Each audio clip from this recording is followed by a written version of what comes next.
Friends, आज का जो हमारा टॉपिक है वो है मैनेजमेंट। मैनेजमेंट सिर्फ बिज़नेस में ही नहीं बल्कि आपकी डेली लाइफ में भी बहुत ही ज़्यादा ज़रूरी होती है। ठीक है, आपको अपना टाइम मैनेज करना पड़ता है। जब आप स्कूल जाते हो, यूनिवर्सिटी जाते हो, सब कुछ करना होता है। ठीक है, लाइफ में फ़न इंपॉर्टेंट है, स्टडी भी इंपॉर्टेंट है। आपको हर चीज़ को मैनेज करके चलना पड़ता है। हर एक चीज़ को टाइम देना पड़ता है, फैमिली को, स्टडी को, मोबाइल को। ठीक है, तो ये सब वही कर सकता है जिसको मैनेजमेंट का पता हो। अगर वो अपनी चीज़ों को मैनेज करना जानता है तो ही वो आगे बढ़ सकता है। तो मैनेजमेंट बहुत ही ज़्यादा इंपॉर्टेंट है। अब इसको हम थोड़ा थियोरेटिकली देख लेते हैं।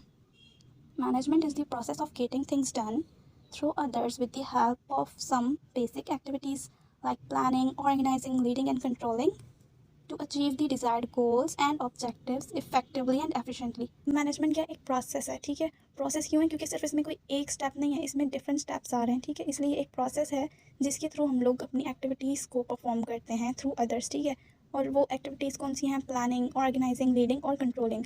अब ये सब हम करते तो हैं, लेकिन इनको हमें इफ़ेक्टिवली और एफिशिएंटली करना है। अगर हम एफिशिएंटली और इफेक्टिवली नहीं करते तो वो मैनेजमेंट पुअर मैनेजमेंट कहलाएगी। ठीक है, अब इन दोनों में डिफरेंस क्या है? सबसे पहले तो हमें ये आना चाहिए। ठीक है, तो एफिशिएंटली का मतलब ये है कि आप जो भी काम परफॉर्म करें उसको क्विकली करें, टाइमली करें। ठीक है, और अपनी रिसोर्सेज का जो वेस्टेज है वो कम से कम हो। और इफ़ेक्टिवली जो है उसका मतलब है डूइंग दी राइट थिंग्स। आपको वो चीज़ें करनी हैं जो सही हैं। जो इफ़ेक्टिवली काम करते हैं वो ही अपने गोल्स को अचीव कर सकते हैं। फॉर एग्ज़ाम्पल, आपको मैं एक असाइनमेंट देती हूँ कि आपने 5 पेजेस की एक असाइनमेंट लिखनी है।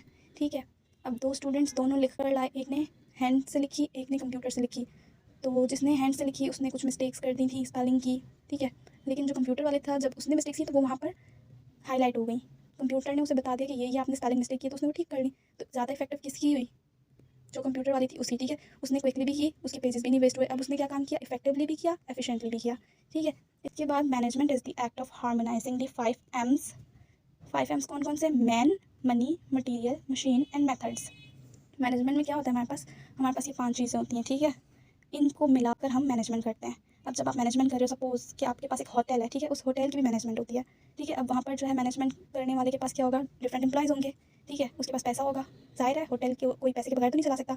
उसके पास पैसा होगा, वो वहाँ पर मटीरियल लेके आएगा, खाना किस किन चीज़ों से बनेगा वो सारी चीज़ें उनके पास होंगी। वहाँ पर टेबल्स, चेयर्स, ये सारा मटीरियल होना चाहिए। मशीन्स, ओवन, उसके अलावा जो भी चॉपर वगैरह वो लोग यूज़ करें वो सारी मशीन्स उनके पास होनी चाहिए। अब मेथड्स वो कौन कौन से यूज़ करें अपनी चीज़ें बनाने के लिए या कस्टमर को सर्विंग के लिए, तो ये सारी मैनेजमेंट चीज़ें देखती है। ठीक है, management as both art and science. Management ना ही सिर्फ आर्ट है ना ही प्योर साइंस है, ये इन दोनों का कॉम्बिनेशन है। ठीक है, अब वो कैसे, वो मैं आपको बताती हूँ। मैनेजमेंट आर्ट इसलिए है क्योंकि यहाँ पर हम लोग अपनी स्किल्स को यूज़ करते हैं।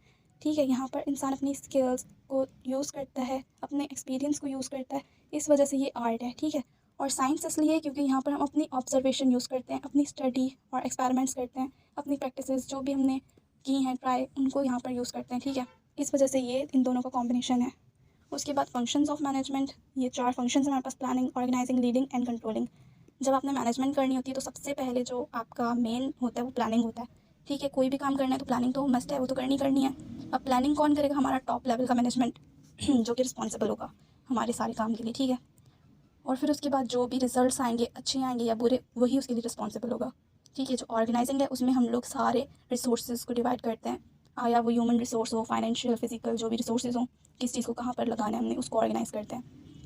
मार्केटिंग में हमने कितना पैसा खर्च करना है, ये सब कुछ इसमें ऑर्गेनाइजिंग में हमने डिसाइड कर लिया। उसके बाद लीडिंग में हम अपने एम्प्लॉयज़ को लीड करते हैं कि उन्होंने क्या काम किस तरह से परफॉर्म करना है। एक टीम बिल्ड की, उनको उनका काम दे दिया कि आपने ये काम इस तरह से करना है।